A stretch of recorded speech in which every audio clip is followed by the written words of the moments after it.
लड्डू गोपाल जी को लड्डू गोपाल क्यों कहते हैं, इसके बारे में आज मैं आपको बहुत विस्तार से बताऊंगी। शायद कुछ व्यक्ति ऐसे भी हो जिनके पास लड्डू गोपाल तो है और वह ठाकुर जी की पूजा भी बहुत करते हैं, लेकिन उन्हें यह नहीं पता कि भगवान कृष्ण का यह लड्डू गोपाल स्वरूप कैसे प्रकट हुआ था।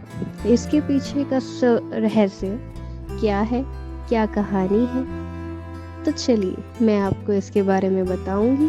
और जाने से पहले वीडियो को लाइक, कमेंट और चैनल को सब्सक्राइब करना बिल्कुल ना भूलें। कहा जाता है कि ब्रज भूमि में भगवान श्री कृष्ण के एक परम भक्त कुंभन दास, जिसका पुत्र रघुनंदन था, कुंभन दास श्री कृष्ण की भक्ति में हमेशा लीन रहते थे और उन्हें छोड़कर कहीं नहीं जाते थे। एक समय की बात है जब उन्हें वृंदावन से भागवत करने का न्योता आया। पहले कुंभन दास ने उन्हें मना कर दिया, फिर लोगों ने उनसे बहुत आग्रह किया, तब जाकर उन्होंने सबकी बात मानी।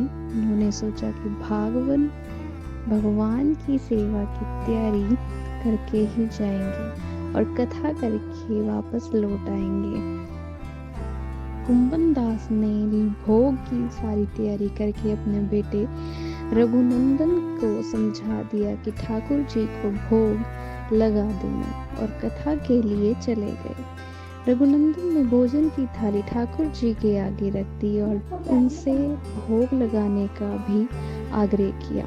उसके बाद मन में यह छवि थी कि ठाकुर जी अपने हाथों से भोजन करेंगे, लेकिन ऐसा नहीं हुआ। बहुत देर बाद इंतजार करने के बाद रघुनंदन ने भोजन की थाली ठाकुर जी के आगे रख दी और उनसे भोग लगाने का भी आग्रह किया। उसके बाद मन में यह छवि थी कि ठाकुर जी अपने हाथों से भोजन करेंगे, लेकिन ऐसा नहीं हुआ। बहुत देर बाद इंतजार करने के बाद भोजन की थाली ऐसे ही रही तो रघुनंदन रोने लगे और पुकारा कि ठाकुर जी आओ और भोग लगाओ।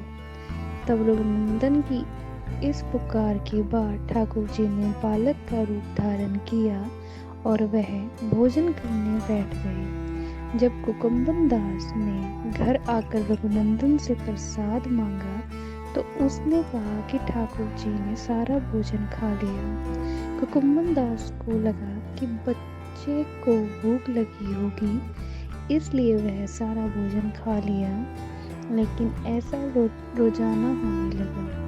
तब कुंभन दास को शक हुआ। एक दिन उन्होंने लड्डू बनाकर थाली में रखा और फिर छिपकर देखने लगे कि रघुनंदन क्या करता है। जब रघुनंदन ने ठाकुर जी के आगे थाली रखी तो ठाकुर जी ने बालक का रूप धारण किया और लड्डू खाने लगे। कुंभन दास यह सब कुछ छिपकर देख रहा था। जैसे ही ठाकुर के बाल स्वरूप को कुंभन दास ने देखा, वह भागता हुआ प्रभु के चरणों में गिर गया और विनती करने लगा। उस समय लड्डू गोपाल के एक हाथ में लड्डू था और दूसरे हाथ का लड्डू मुंह में जाने ही वाला था, लेकिन इतने में वे जड़ हो गए।